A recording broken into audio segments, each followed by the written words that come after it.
Aš esu Viktoras Stanislavaitis. Aš jau daugiau negu 20 metų žmonėms pasakoju apie didelį mažo Joniškėlio pasaulį. Tai nepaprasta istorija.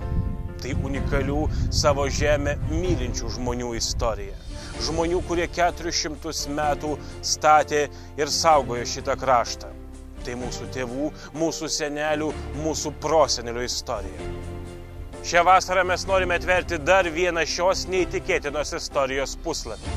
Tai bus pasakojimas apie tai, kaip tūkstančiai paprastų žmonių paliko savo namus, šeimas ir išėjo beatodairiškai ginti to, ką daugiau nei 100 metų iš mūsų buvo atėmusi carinė okupacija.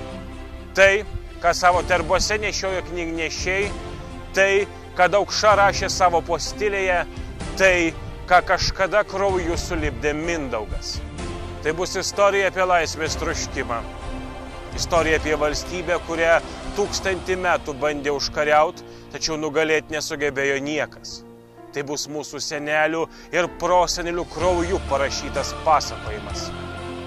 Šią vasarą mes norime atkurti Joniškėlio Respubliką. Tam, kad po 95 metų pertraukos mūsų miesto gatvėmis galėtų žygiuoti Joniškėlio mirties batalionas.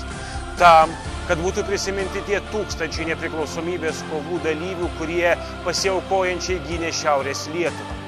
Tam, kad iš naujo būtų perrašyta istorija. Gyvosios karo istorijos ir muzikos festivalis Kviečia Joniškėlio Respubliką bus ko gero didžiausias tokio pobūdžio renginys Šiaurės Lietuvoje.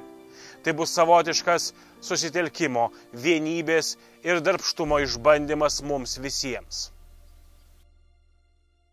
Todėl mums labai reikalinga jūsų pagalba ir parama, vardan mūsų senelio atminties, tam, kad turėtume ką palikti savo vaikams.